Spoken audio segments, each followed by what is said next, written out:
오늘 시간에는 천국에서 보좌 자리를 차지하는 이기는 자는 누구인가?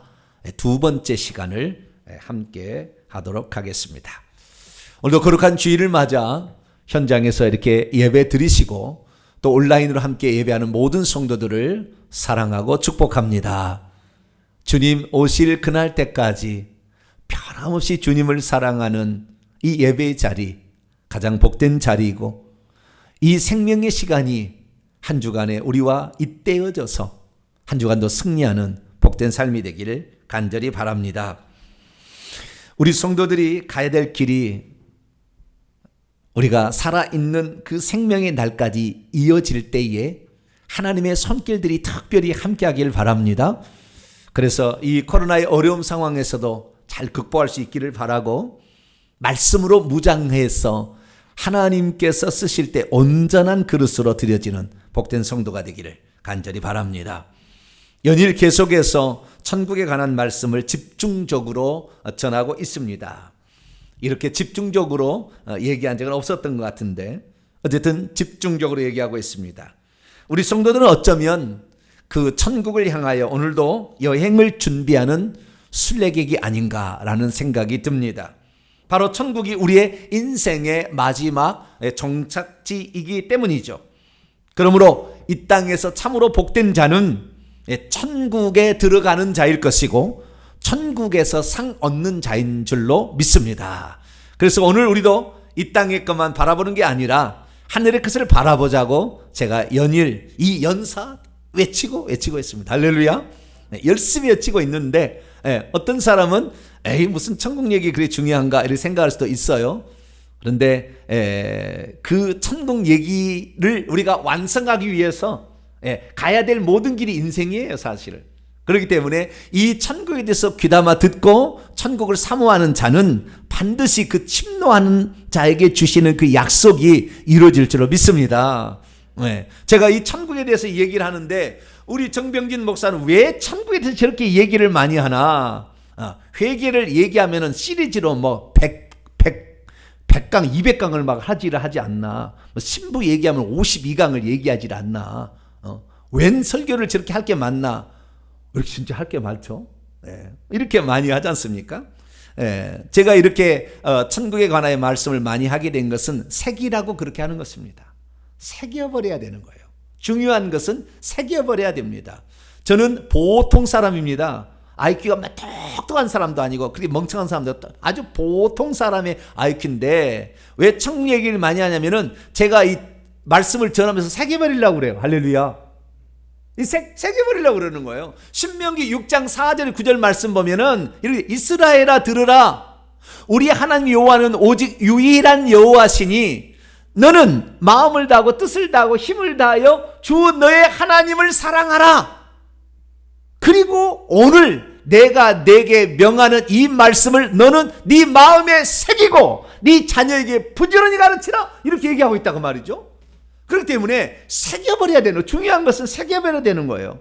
천국에 관한 것은 우리가 진짜 누려야 될 완전한 우리를 예비하신 하나님의 축복인데 이것을 허투루 알고 적당히 알아서 될 일이 아니고 이것은 완전히 머리에다 새겨버리게 되길 축원합니다. 그래서 우리가 자도 깨어나도 푹 찔러도 오직 천국 얘기할 수 있는 회개와 천국 복음이라고 얘기할 수 있는 그런 사람이 되어야 우리가 그나마 좀 50% 70% 따라가는 거지. 이게 준비도 안 됐는데 푹 찌르면은 푹 찌르니까 뭐예요? 빌딩 이렇게 나와서 되겠습니까? 물론 그것도 있으면 좋죠. 있으면 좋지만 그것이 진짜가 아니라는 것입니다. 그래서 우리가 오늘도 이렇게 천국에 관한 말씀을 드리는데요. 이 천국에 관한 말씀 제가 말씀을 할 때 여러분 잘 들으시고 아예 새겨버리시길 바랍니다. 그러면 우리가 받을 그 천국의 복은 몇 가지일까요? 세 가지라고 제가 말씀을 드렸습니다. 첫째는 천국 집이요, 두 번째는 면류관이요, 세 번째는 보좌자리입니다. 근데 이 세 가지가 갈수록 어려워요. 천국 집은 조금 쉽습니다. 그래도 상대적으로 쉽고 면류관은 조금 어렵습니다. 그리고 보좌자리는 진짜 어려워요. 그러나 주님께서 이것을 말씀하실 때는 우리에게 그것을 주시기를 기뻐하신다는 걸 아셔야 되고 되도록이면 주님이 주시려고 준비하는데 우리가 합당한 조건들을 날마다 만들어갈 수 있게 되기를 축원합니다. 그러면 천국집은 누가 얻습니까? 그것은 간단합니다. 주님을 사랑하는 표현들을 통해서 나타나는 행위들이 천국집의 재료가 됩니다. 그 중에 가장 핵심은 예배예요. 그래서 여러분들이 예배를 잘 드리면 천국집은 아름답게 지어져 갑니다. 특별히 예배할 때 우리가 기도하죠. 찬송하죠. 말씀을 듣잖아요. 말씀을 묵상하거나 영적인 이런 영상들을 보거나 이렇게 되면 천국집이 좋게 지어져 가요. 왜냐하면 그 마음밭을 바꾸기 때문에 그렇습니다. 네, 그래서 우리가 하나님 사랑합니다, 고맙습니다, 이런 언어들도 결국에 표현인데요. 이런 표현들이 천국집을 아름답게 지으니까 여러분들 예배 생활을 잘 감당할 수 있게 되기를 바랍니다. 두 번째는 면류관입니다. 면류관은 조금 더 어렵습니다. 면류관은 한마디로 주님께서 칭찬해 주고 싶은 자라고 인정된 자에게 주시는 상이에요. 그러니까 주님께서 그 많은 사람이 천국에 왔는데 너는 이걸 참 잘했어. 사람들을 들어보라. 이 사람들 너와 똑같이 하루 세끼 밥 먹고 너와 똑같이 열심히 살았으나 이 사람은 천국을 위해서 이렇게 살았다. 나를 위해서 이렇게 살았다라고 주님이 좀 자랑하고 싶은 사람들에게 주는 상이 바로 면류관입니다. 그래서 그 면류관은 상당히 충성스러운 사람들, 맡겨진 일을 잘 감당하는 사람들에게 주님이 주시는 그런 상이죠. 그래서 이 천국에 가면은 맡겨진 일도 다르고 모든 사람이 은사와 달란트가 다르기 때문에 천국에서 얻을 상도 다릅니다. 그래서 면류관도 종류가 어떤 것은 월계수 잎으로 만들어준 월계관처럼 되어 있는 것도 있고, 어떤 것은 왕관처럼 머리 달랑달랑 되어 있는 왕관처럼 되어 있는 것도 있고, 어떤 것은 절반만 되어 있는 티아라관이 있죠. 여자들 미스 월드 하면은 이렇게 앞에다 딱 끼워주는 거 있지 않습니까? 다 뒤에까지 없는 거. 이거. 근데 여기에 보석이 엄청 박혀 있죠. 멋있게 장식되어 있습니다. 그 장식의 모양이 다 다르고요. 색깔이 다르고요. 그 다음에 여기에 크기가 다르고요. 그 다음에 여기에 박혀 있는 보석의 크기, 종류, 숫자, 색깔이 다 달라요.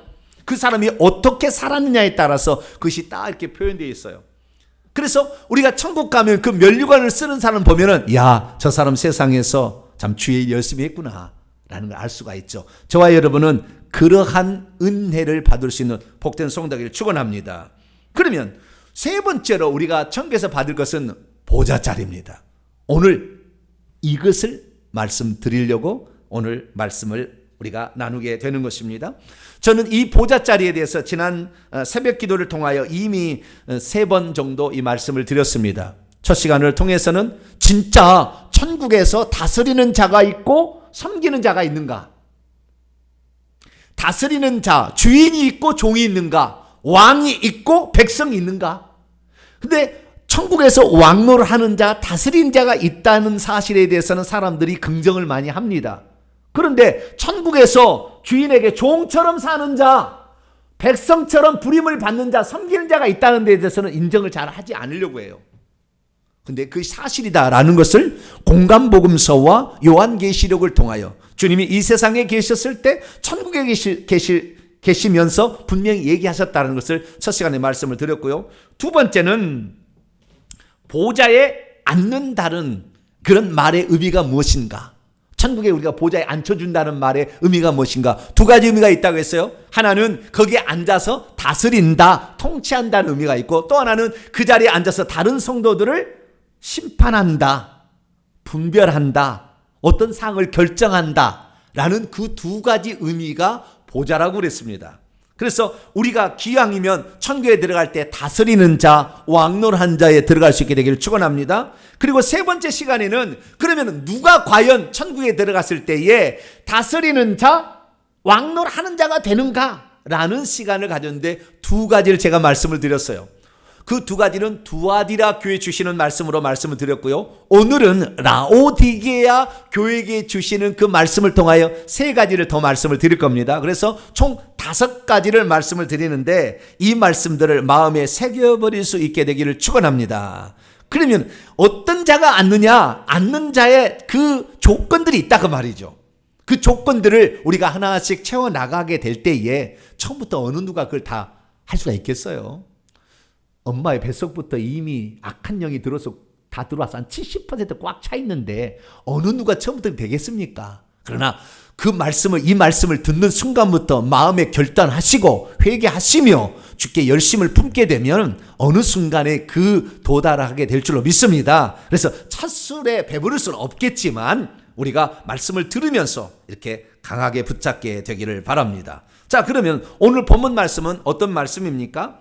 아멘이시요 충성되고 참된 증인이시요 하나님의 창조의 근본 시작이신 이가 천국에서 과연 누가 보좌자리를 차지하게 될 것인가 라는 것을 라오디게아 교회 성도들에게 말씀했다라는 그런 내용입니다. 예수께서는 두아디라 교회에 이어서 라오디게아 교회 성도들에게도 이 누가 보좌자리를 차지해서 왕노를 하고 다스린 자가 될 것인지를 분명하게 말씀을 하셨습니다. 그것은 한마디로 이기는 자가 되는 겁니다. 어떤 자가 되는 거예요? 이기는 자가 되는 것이다.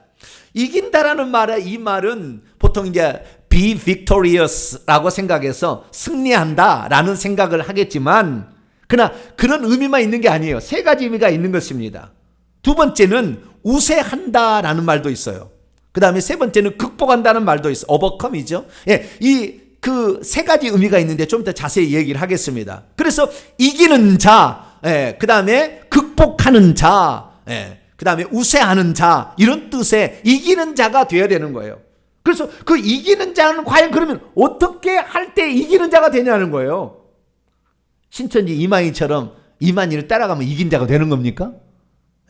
완전한 어리석음이죠. 자기가 이긴 자는데 그 이긴 자를 예수님이라고 간접적으로 얘기를 해요. 알레고리컬하게. 그래서 그림자를 갖다가 실체를 얘기 안 하고 그림자를 갖다 비유로 얘기해서 늘 얘기하면 그 실체는 내가 예수님이지 않겠느냐는 식으로 계속 얘기를 한다고. 이게 신천지예요. 신천지는 절대 이만희가 자기가 예수님 얘기 안 해요. 자기가 보혜사라고 얘기 안 해요. 그런데 그거 아니면 누구겠느냐 이렇게 나오는 거예요. 비유로 계속 얘기함으로. 완전 속는 것입니다. 여러분들은 오직 예수 그리스도만이 완전한 이긴 자요. 할렐루야. 우리는 그 길을 위하여 달려가는 것 뿐이죠. 달려가는 것 뿐이에요. 완벽한 이긴 자 존재하지 않습니다. 오늘도 부끄럽고 우리들이 부족하지만 그 이기는 자가 되어서 날마다 뚜벅뚜벅 걸어가는 저와 여러분 되시기를 축원합니다. 많은 그리스도인들 중에서 이 천국에 관한 얘기를 들려주게 되면 천국은 다 똑같은 왕 같은 세상이라 지난번에 말씀했듯이 그런 생각을 하는데 그러진 않습니다. 그것은 주님의 바라심입니다. 바라심. 그렇지 그런 건 아니에요. 천국에도 신분적 차이가 있는 것입니다. 많은 사람들은 천국에서 상 얻는다는 얘기에 대해서는 불평하지 않습니다. 상 안 받으면 되지 정도로 끝나는 거죠. 그러나 천국에서 종로를 하는 사람이 있어 라고 하면은 화를 냅니다. 화를 내요. 천국에서 종으로 살아갈 자가 영원히 그 신분을 유지할 자가 있다고. 그 종으로 살아갈 자가 어마무시하게 많습니다. 그래서 여러분들은 나는 종으로 안 살았으면 좋겠어요. 이 말씀을 듣는 모든 성도들은 천국에서 종으로 안 살아갔으면 좋겠어요. 물론 이 땅에서 종의 개념하고는 다릅니다. 천국에서는 종으로 살아가는 그 자체가 너무 감격스럽습니다. 내가 이렇게 섬기며 산다는 그 기쁨으로 살아가요. 그러나 그 신분이라는 것을 절대 바꿀 수가 없다는 거예요. 그래서 기왕이면 제가 이 여러분들과 함께 천국에서 그래도 이 보좌에 앉아서 다스린 자가 되는 그것을 우리가 제대로 알고 도전해보자는 거죠. 어느 누가 완벽한 게 있겠어요. 그래서 오늘부터 이 도전에 가는데 여러분 생각해 보세요. 만약에 실컷 죄 짓다가 죽을 무렵에 어머니가 기도가 하도 많이 해줘가지고 회개를 했어. 그래가지고 회개를 해서 간신히 턱걸이로 천국에 들어간 사람하고 일평생의 나시린처럼 주의 일을 위해서 몸소 힘쓰고 신앙 지키고 주를 위해서 헌신하고 물질도 바쳐가며 그렇게 산 사람이 천국에서 똑같이 왕노한다. 그런다면 천국처럼 불평한 게 어디 있겠어요? 그건 아니에요. 공의로우신 하나님하고 위배되는 것입니다. 행한 대로 갚아주시는 주의 말씀에 위배되는 거예요. 그렇기 때문에 저와 여러분은 천국에서 절대 똑같은 신분은 아닙니다. 하나님의 백성으로서는 같고 하나님 자녀로서는 같고 신부로서는 같지만 신부도 레벨이 차이가 있는 것이고 그래서 저와 여러분은 천국에서 보좌자리에 앉는 성도가 되길 간절히 바랍니다. 그래서 이 두아디라 교회를 성도들이 책망하는 것을 보게 되면 주님은 우리의 행한 대로 갚아준다고 얘기를 하시는 거예요. 근데 이 두아디라 교회는 책망하는 교회입니다. 어떤 책망하는 교회냐? 이세벨이라는 그녀가 등장해요. 그녀가. 예, 이것은 가짜 거짓된 가르침으로 성도를 미혹한 겁니다. 쉽게 신앙생활하고 쉽게 살아갈 수 있도록, 세상도 즐기고 하나님도 믿을 수 있도록 가르친 여자예요. 근데 이 이세벨이라는 여자가 자신의 이 가르침을 다른 주의 종들에게도 아마 예언자였어요. 그렇기 때문에 다른 주의 종들도 가르쳐가지고 주의 종도 따라가는 거예요. 그러자 예수님께서 그에게 책망을 하는 겁니다. 너 그렇게 예수 믿고 세상 쾌락을 추구해도 괜찮다고 가르치는 그 가르침, 우상 숭배해도 그것은 죄가 아니라고 가르치는 거, 너 반드시 너의 그것을 회개할 수 있도록 내가 너를 침상에 던질 것이다. 죽이는 거예요. 하나님이 죽이려고 침상에 던지는 겁니다. 회개할 기회를 주었으되 회개치 아니한 너를 침상에 던질 것이다. 그러니까 우리에게 질병이 모든 게 다 하나님의 징계는 아니겠지만 그러나 많은 것이 관련이 있는 것입니다. 그리고 그녀의 가르침을 따라가는 종들도 큰 환난에, 우리의 삶이 왜 환난이 계속되느냐? 그것은 섞여 있는 이런 신앙을 따라가는 거예요. 따라가서 그러는 거예요. 그리고 그래도 말을 안 들으면은 그녀의 자녀를 살해하겠다, 죽여버리겠다고 약속하고 있어요. 이건 회개 기회 없습니다. 자녀가 어느 날 갑자기 팍 죽는 겁니다. 그래도 회개 안 하더라고요. 내가 보니까 얼마나 인간이 완악하는지. 자녀가 죽어가도 회개 안 해요. 하나님을 원망하더라고. 그래서 이야, 이럴 수가 있구나. 그런데 주님께서 말씀하셨어요. 주님이 1.1에도 틀림이 없는 분인데 막 함부로 죽이겠습니까? 절대 그러지 않아요. 얼마나 참아내는지 몰라요. 10년, 20년을 주님은 참아내시더라고요. 그 죄를 지어도. 그러다가 어느 날 한 방에 끝내요. 근데 어쨌든 이 하나님께서는 그 잘못된 가르침을 따라가는 그 교회에 뭐라고 얘기했느냐? 나는 너희의 뜻과 사람의 마음과 뜻들을 다 그대로 다 헤아리고 있다. 살피고 있고 계산하고 있기 때문에 네가 행한 대로 갚아주리라. 여기서 행한 대로 갚아주라는 것은 죄 지은 대가를 반드시 벌한다는 그런 뜻이에요. 그런데 주님은 죄 지은 것을 벌한다는 데만 이 행한 대로 갚아야 된다 얘기하지 아니하고 상 줄 때도 얘기했어요. 그래서 희망이 있습니다. 요한계시 22장 12절 13절은 내가 너에게 줄 상이 있다는 거예요. 너희들이 수고한 대로 주의 나라를 위해서 애쓴 대로 내가 너에게 갚아줄 상이 있다고 또 얘기하는 거니까 여러분들은 전자에 속하지 말고 후자에 행한 대로 갚아주시는 주의 은총을 받게 되길 축원합니다. 자, 그러면 우리가 천국에 들어갔을 때 어떤 자가 과연 상 얻는 자고 그 중에서도 보좌 자리를 얻는 자가 되는 것일까요? 주님께서는 오늘 그 말씀을 들려주셨어요. 이 AD 95년경 예수님께서 부활 승천하신 지 약 60년에 65년이 지난 시점에 예수께서 하늘에서 이 지상의 반모습에 위배되어 있는 사도 요한을 불러다가 지금 교회 상태가 어떤지 소아시아 7교회를 다 보여주셨어요. 그리고 그 교회에게 보낼 편지를 쓰라고 합니다. 그리고 장차되어질 모든 일, 천상의 모든 걸 보여주신 다음에 장차되어질 일을 환상으로 보여줘요. 그래서 그것을 써가지고 소아시아 7교회에 보내라 얘기를 한 거예요.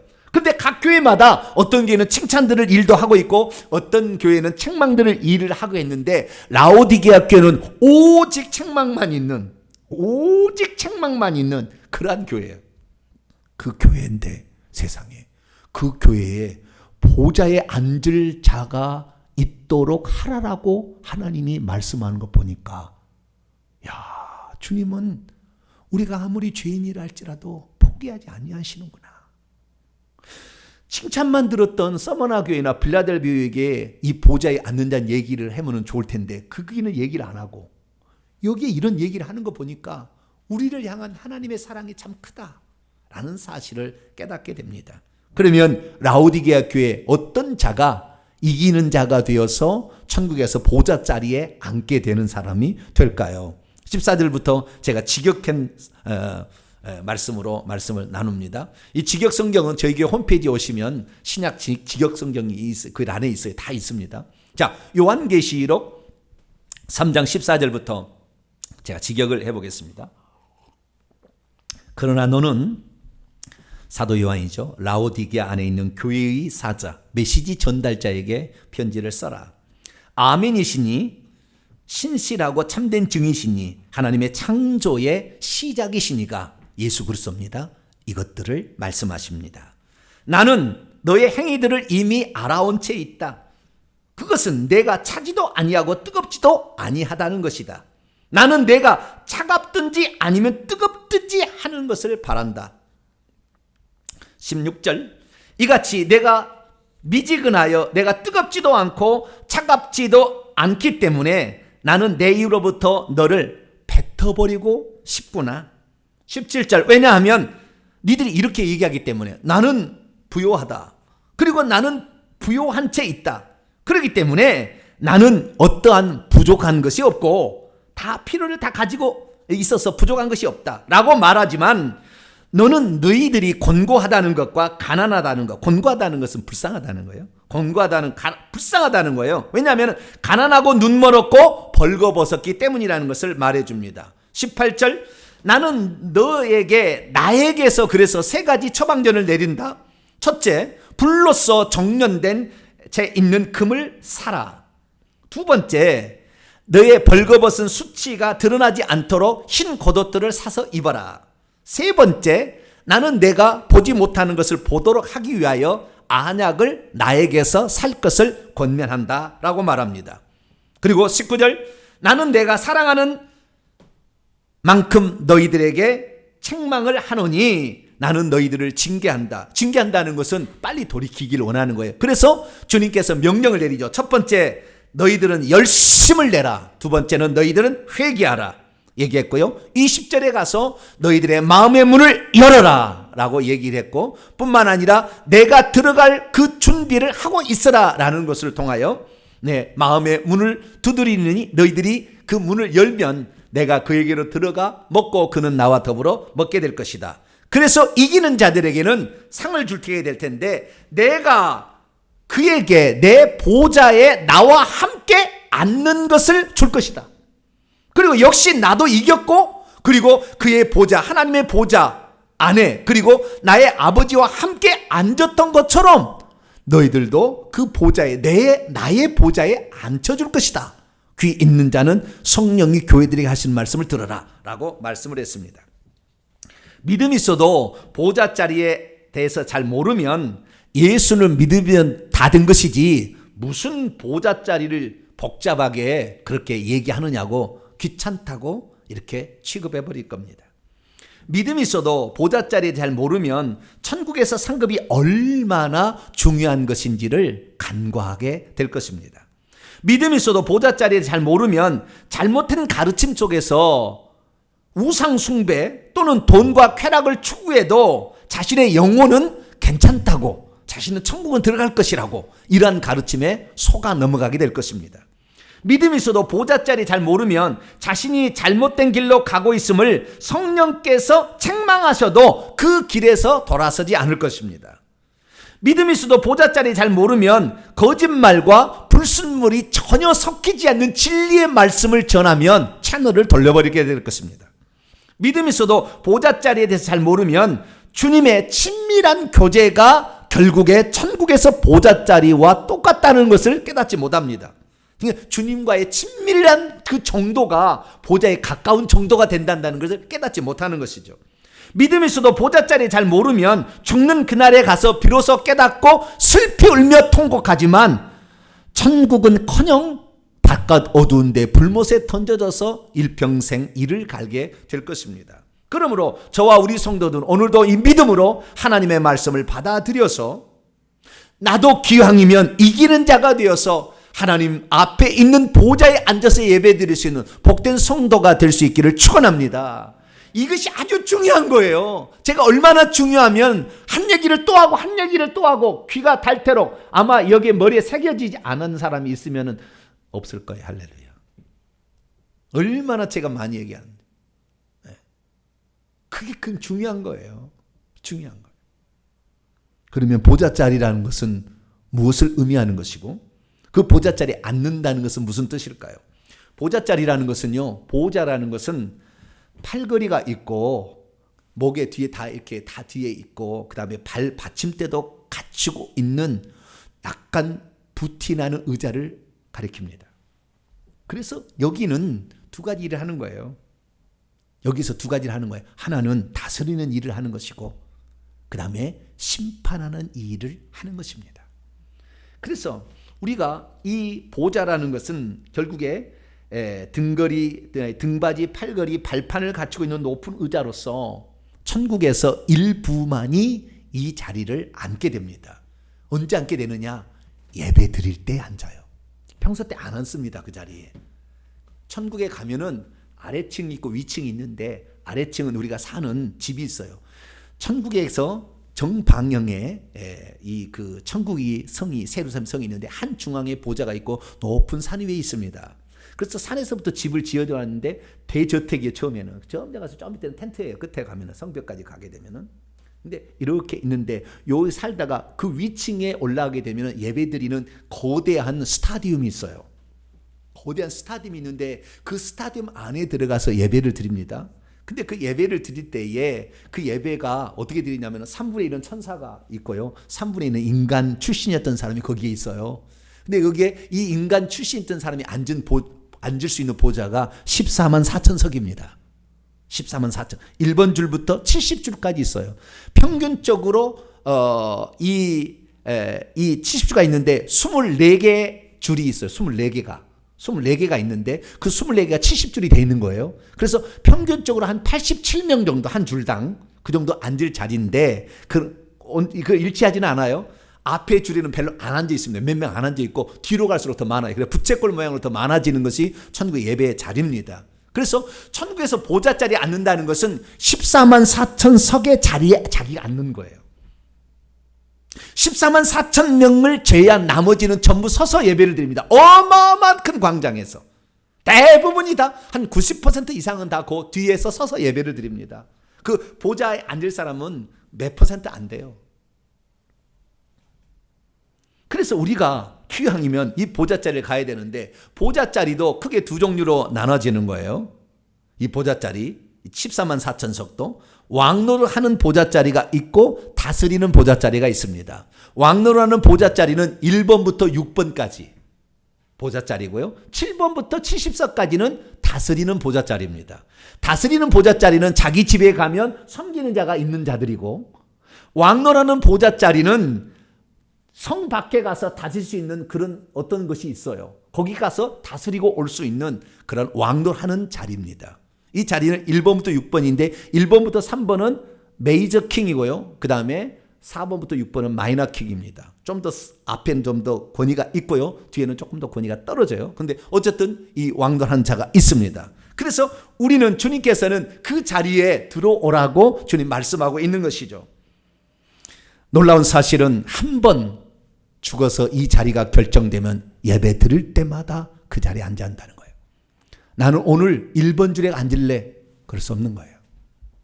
영원히 그 자리에 딱 가기 때문에 그 신분이 영원히 지속되는 겁니다. 그래서 그 자기가 이 세상에 살았을 때 내가 조금만 더 수고했다면 이 보좌의 앞자리에 앉을 수 있을 텐데 하는 아쉬움이 항상 거기에 있는 거예요. 그러면 우리가 기왕이면 그 자리에 어떤 자가 앉을 수가 있을까요? 우리는 이 보좌 자리를 앉아서 왕노한다는 것을 두아디라 교회에 주신 말씀과 라오디게아 교회에 주신 말씀으로 알 수가 있는데 두아디라 교회에 이기는 자는 딱 두 종류로 말씀을 하셨어요. 첫 번째는 이 이세벨이라는 여자가 등장했지 않습니까? 그래서 거짓된 가르침을 따라가지 않는 자가 이기는 자가 된다고 했어요. 요한계시록 2장 24절 25절 말씀은 두아디라 들입니다. 두아디라 교회 안에 두 부류가 있다는 거예요. 이세벨의 가르침을 따라가는 자가 있고 이세벨의 가르침을 거부하는 자가 있다는 거예요. 그래서 이세벨의 가르침을 거부하는 자는 두아디라 들에 남아있는 자들 소수의 사람들인데 그것은 그녀의 가르침을 따라가지 않는 거예요. 그녀가 말하는 것을 따라가지 않는 거예요. 그녀가 어떻게 말했냐면 그때 당시에는 무역협동조합이 있어가지고 그 무역의 길드 상업조합에 들어가서 돈을 벌 수가 있었어요. 그러면 그 상업조합에 들어가게 되면 자기 나름대로 신들이 수호신들이 있습니다. 그러면 그 수호신들한테 경배를 하고 제물을 바칩니다. 그리고 신전 창기가 있어서 남자들은 음행을 해요. 그러면 그 음식이 제물에 바쳤던 그 음식이 나와요. 그러면 그 음식을 같이 먹으면서 교제를 나눠서 오늘은 누구에게 밀어주고 오늘은 어디 가서 무슨 장사를 하고 그다음 우리 사돈 삼읍시다 얘기하는 데가 그 장소예요. 그러니까 그리스도인들은 하나님의 다른 우상을 숭배할 수가 없는데 그 신들을 숭배하려고 하니까 이 티림노스라는 이 두아디라 교회의 신을 숭배하는 하나님의 아들격이에요. 그 아폴로격인데 그 신을 숭배할 수가 없는 거예요. 그 음행을 저질 수가 없잖아요. 10계명에 1, 2계명을 어기는 것이고 음행하지 말 7계명을 어기는 것이니까 그걸 못하겠다는 거잖아요. 그래서 거기를 참여하지 못합니다. 그러니까 사회적으로 신분도 안 올라가고 경제적 불이익도 당하는 겁니다. 그래도 할지라도 그런데 이세벨은 뭐라고 얘기했느냐, 우리는 예수 그리스도를 믿어서 우리는 영원히 이미 천국 갈 사람들이고 우리의 구원은 결정됐기 때문에 그런 형식을 한다고 해서 그것이 죄가 되지는 않는다. 적당히 지혜롭게 해라 이렇게 가르쳤다 그 말이에요. 근데 그 가르침을 거부하는 사람들이 이기는 자였어요. 나는 세속에 속해서 세상의 쾌락과 세상의 높은 지위를 얻는 것을 나는 거부하고 오직 주의 말씀대로 살아가겠습니다. 결정하는 그가 첫 번째 이기는 자의 조건이었다라고 말하고 있어요. 두 번째는 무엇입니까? 두 번째는 26, 27절에 말했는데요.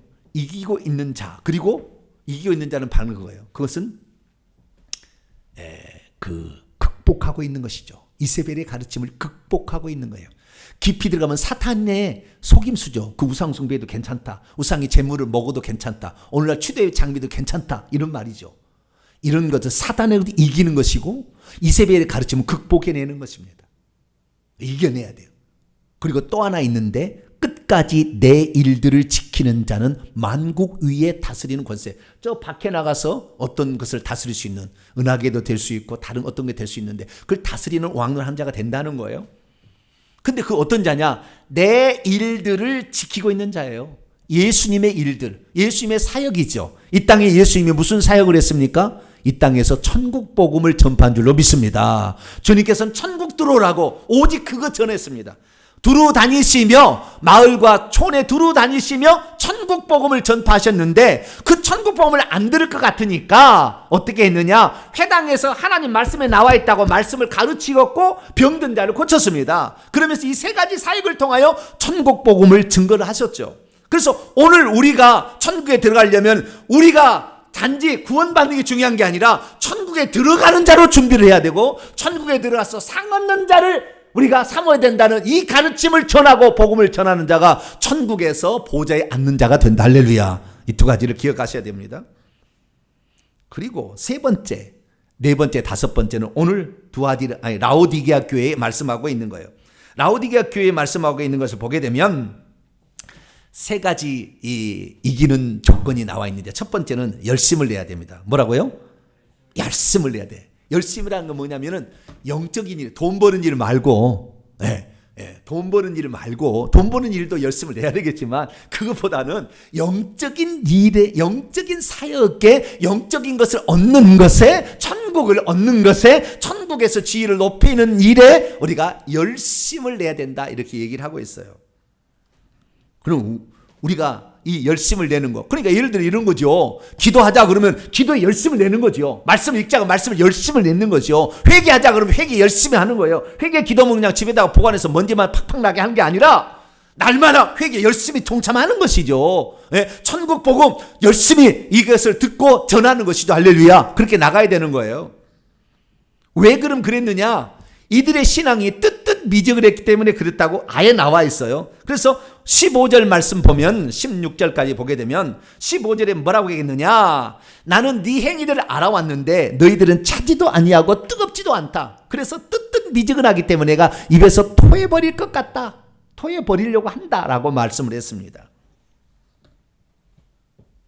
이걸 왜 이렇게 이 교회가 뜻뜻 미적이 됐습니까? 부자가 돼서 그래요. 여러분들 부자가 천국들에게 진짜 어렵다고 그랬잖아요. 가난한 사람들 좋은 거예요. 할렐루야. 너무 좋아. 가난한 자들은. 부자들은 뜻뜻 미지근해져 버려요.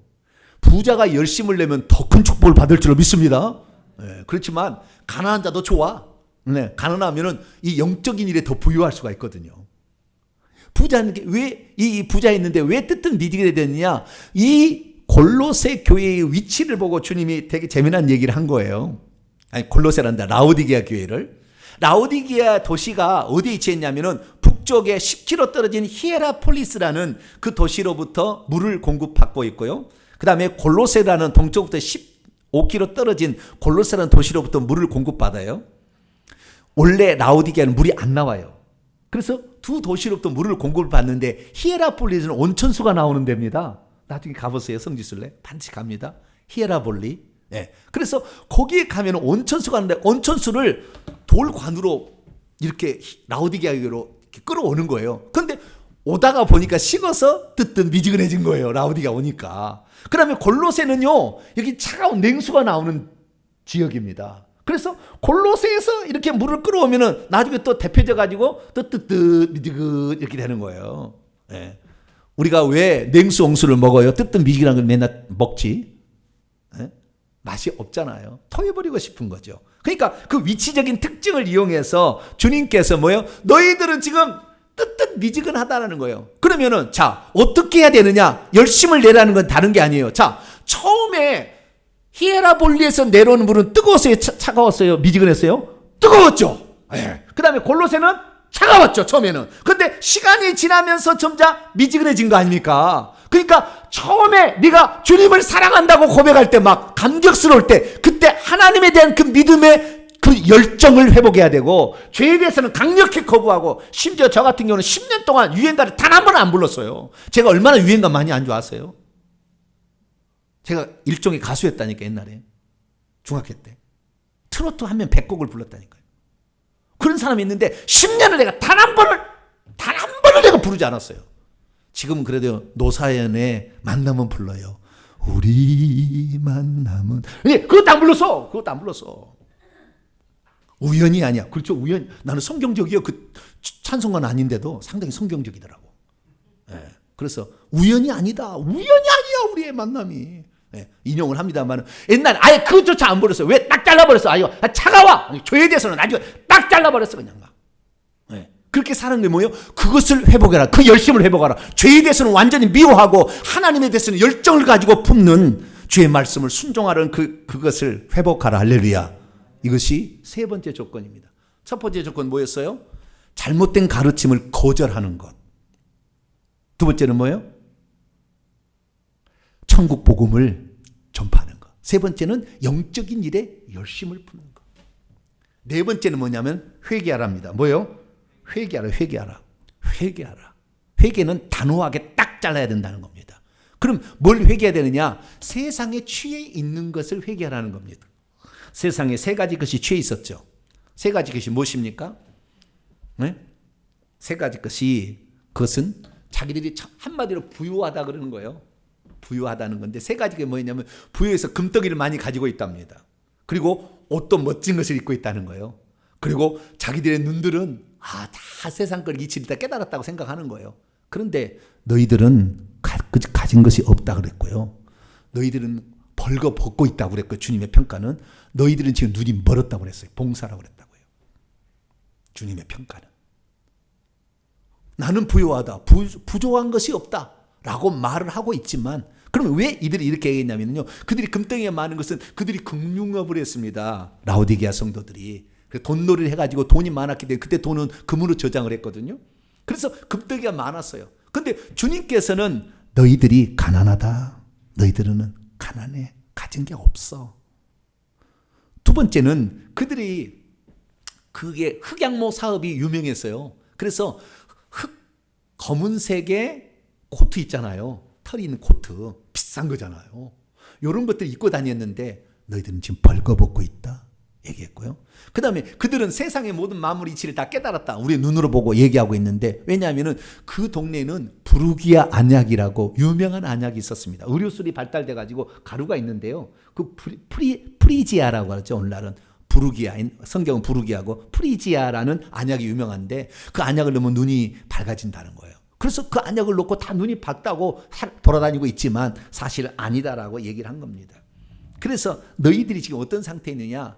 그러면 어떻게 이 상태를 극복할 수 있는 거냐? 이게 이기는 거예요. 이것이 회개하는 거예요, 한마디로. 그럼 어떻게 회개하는 것이냐라고 얘기했을 때, 첫 번째는 뭐냐면 너희들이 내게서 나에게서 주님에게서 불로 정련되어서 불순물이 하나도 없는 금을 장만해야 돼.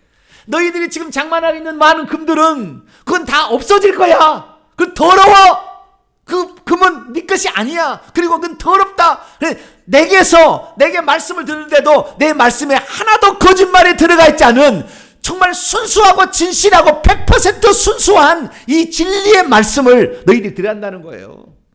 왜 그 진리의 말씀이 금이라는 걸 의미하냐면 알게 되냐면요, 예수님께서 자기를 소개할 때 뭐라고 얘기했느냐. 14절에 나는, 예수님이 소개합니다. 아멘이요, 아멘이요, 충성되고 참된 증인이시다.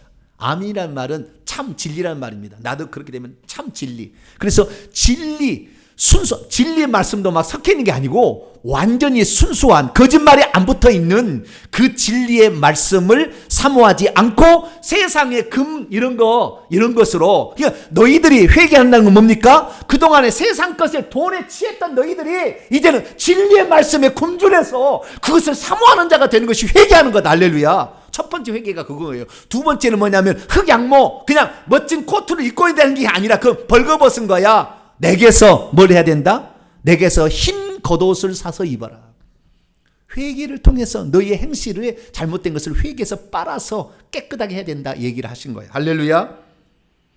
그래서 우리가 이 진리의 말씀을 우리가 들을 때도요, 그 순수한 말씀을 사되 팔지 말라고 잠언 23장 23절에 얘기하고 있습니다. 진리의 말씀을 사야 돼요. 사야 돼. 전부 사라고 얘기하고 있습니다. 첫 번째는 내게서 불로 연단한 금을 사라. 두 번째는 흰 옷을 사라. 세 번째는 안약을 사라. 이렇게 얘기했다고요.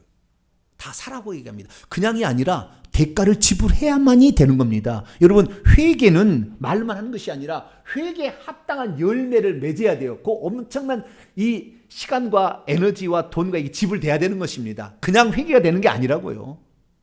어떤 사람은 그래요. 목사님, 회개 기도문으로 몇백 번을 했는데 오히려 귀신이 달라들어요. 어떻게 할까요? 이거 했는데 안 되네. 순수하게 했습니까?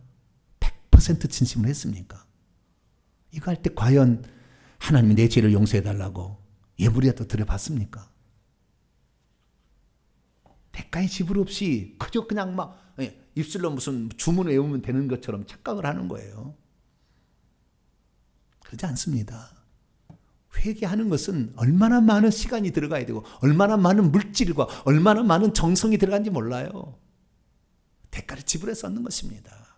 그냥 줄줄 외운다고 된 것이 아니라 마음을 찍는 회개가 그 속에 있어야 되는 것이고, 금식하면 안 되면은 막 금식해서라도 이 죄를 단절시켜야 하는 그 강렬한 그게 있어야 이게 회개가 되어서 귀신이 떠나가는 것이지, 적당히 해가지고 귀신은 귀신처럼 알아요. 너 안 하잖아, 진실로.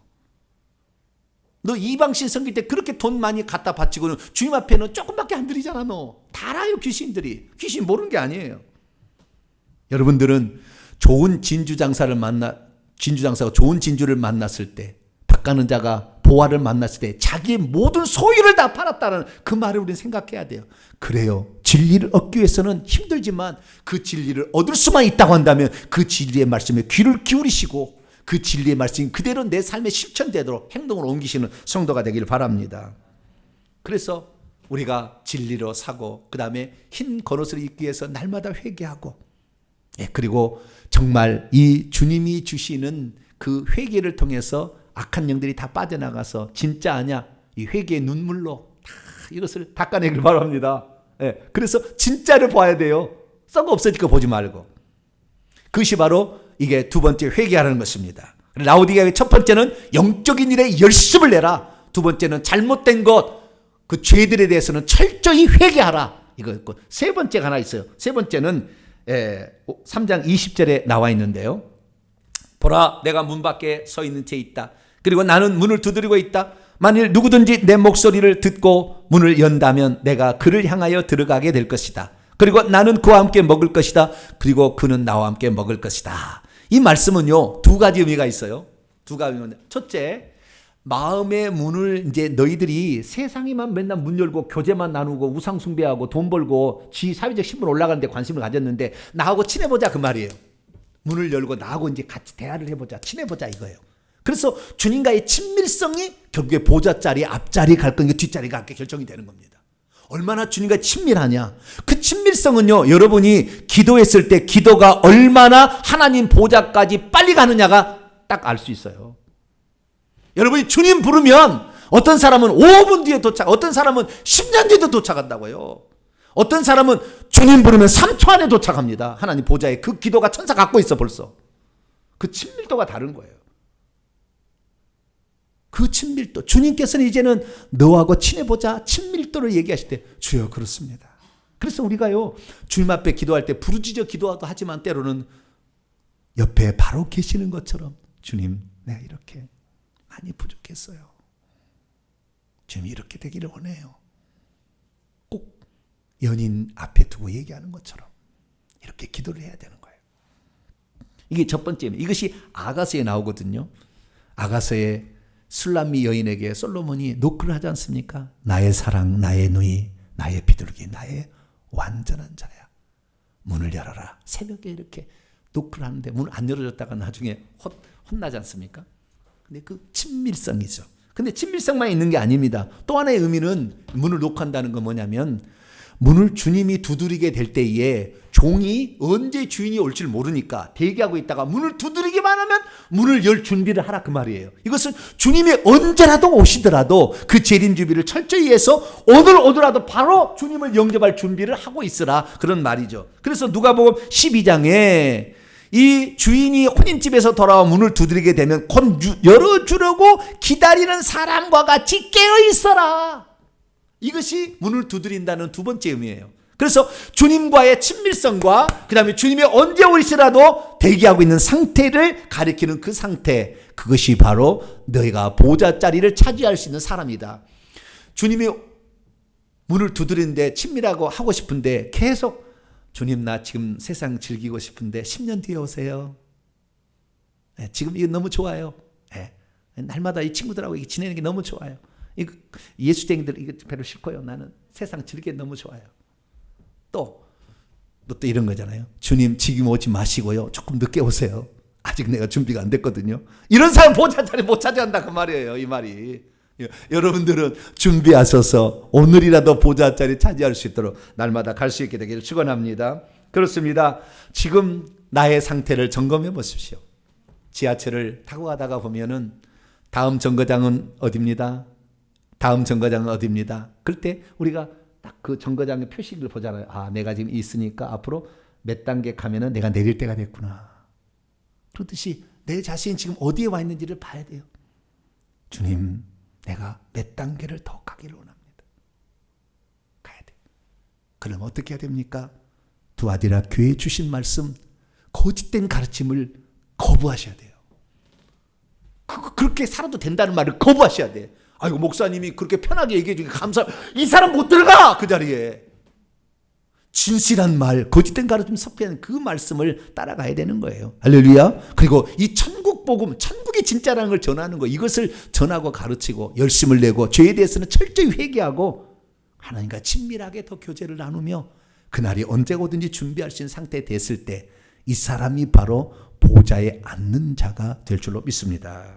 사는 성도 여러분, 14만 4천석이 지금 한 채워지고 95%, 6%까지 채워졌다고 해요. 얼마 남지 않았습니다. 근데 혹시 그 자리가 다 채워져가지고 지금 인구가 80억이 살고 있는데 주님이 지금 재림하셔가지고 그 자리가 얼마 되지 않은 자리가 차고 넘쳐가지고 내가 14만 4천 1번째 순서가 된다. 그러면 주님께서 어떻게 하시겠습니까? 14만 4천석 안에 든 한 사람, 너 여보다 돈 못했어. 나와. 그리고 하나를 빼고 그대 집어넣을까요? 저는 이렇게 봅니다. 오늘 요한계시록 3장 14절에 주님이 자기를 소개할 때 아멘이시니 참되고 충성된 이시니 또 하나 창조의 근본, 원문은 시작 아르케입니다. 창조의 시작이시니. 창조의 시작이 뭡니까? 내가 모든 걸 만든다. 주님께서 진짜 이 복음을 듣고 오늘도 깨어나서 14만 4천 명 이상이 채워진다고 한다면 또 한 그룹의 14만 4천 명을 만들 수 있는 분이에요. 그렇기 때문에 그 얘기를 한 거예요. 내 보좌에 너희들이 14만 4천이니까 나는 안 되겠다. 포기하지 말고 나는 창조의 시작이다. 내가 만드는 거다, 그 자리. 내가 다시 못 만들 수 있겠느냐. 14만 4천 자리를 10개인들 내가 못 만들겠느냐. 너희들이 나를 사랑해서 나를 위해서 그렇게 살아온다면 나는 너에게 줄 것이다. 약속하고 있어요. 부지런히 달려갑시다. 14만 4천 석을 10개를 만들지 100개를 만들지 알 수 없으니까 마지막 시대 우리가 이 말씀을 들었다고 한다면 주여 내가 그 자리에 들어갈 수 있고 합니다. 간절함 사모함으로 오늘부터 다시 결단하시고 나아가는 복된 성도가 되길 간절히 바랍니다. 거룩하신 하나님 감사합니다. 소극적인 것은 버리고 적극적인 것을 열심을 내라. 주여 이렇게 살아보겠습니다. 우리 주 예수 그리스도의 이름으로 기도하옵나이다.